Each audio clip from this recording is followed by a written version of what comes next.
guys, for today's video. Ngayon, magluluto tayo ng ulam for tonight. Ang luluto natin ay adobong baboy na may kasamang itlog.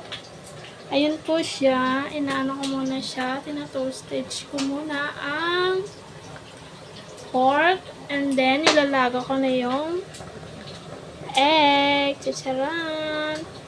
Then, first, naghiwa na ako ng onion, and then, garlic. After nun, ay igigisa natin yung garlic and onion. Kaya, tara guys, samahan nyo ako magluto ngayong night na adobo. Babalik ako ilang minutes. Pre, tatanggalin na natin siya kasi okay na siya. Brown na yung pork. Tatanggalin natin siya sa kartero. Kaso tumatalsik. Paano ko gagawin to? Siyempre, gagawa ng paraan. Saglit lang ha, guys. Babalik ako. Ayan siya, ginigisa ko muna yung sibuyas and bawang. Hintayin lang natin siya mag-aroma.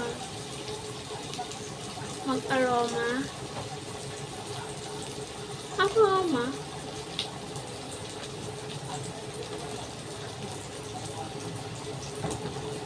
Ang ano ka dyan ng mantika, yung mantika ng baboy, yung pinagmantikaan niya. And after niya, ng bawang and sibuyas, ilalagay din natin ulit yung pork na ayan. Ay, sorry. Na ayan. Then, yung egg na nilalaga ko, maya-maya ko siya ilalagay after ng gisa ko sa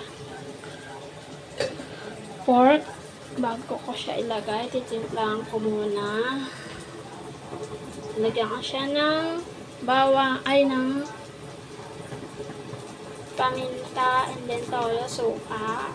Then, nalagyan natin siya ng oyster sauce para matamis na maalat ang adobo natin. Pabalik ako, guys. Saglit lang.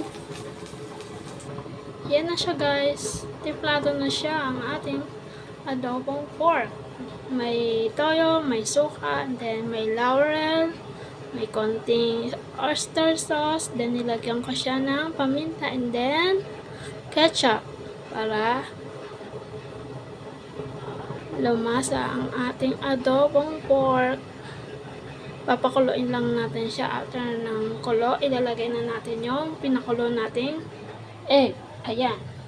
Na binabad ko sa malamig na tubig para pag binaratan ko ay madali na siyang balatan. Maya, babalik ako guys. Ayan na siya! Ang ating special na menu. Adobong baboy na may egg. Okay na yan guys. Templado na yan.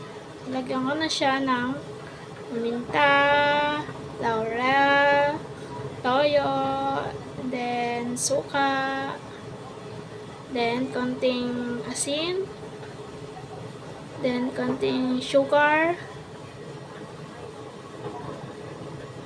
Yan ang ating finished product. Papakuloyin lang natin siya ng very light para lutong-luto, and then para malambot masyado yung pork para pag kinain ay hindi matigas or makunat. Okay lang yung egg kasi lutong na rin naman yan. Pakuloyin lang natin siya ng very light. Then, maya-maya, papatayin na natin yung apoy. Then, okay na. Tapos na. pwede na kumain. Mapaparami ang ating rice dito sa ating nilutong ulam. See you guys, balik ulit ako. Ayan na siya, finish na ang ating menu ngayon for tonight. First video, kumukulo-kulo pa siya, oh. Ayun, sarap. Mapapa-only rice tayo dito ngayong gabi. Tingnan natin. Sarap ng adobo na may egg. Yun lang guys. Bye! Sa susunod ulit na video sa aking pagluluto. Bye guys!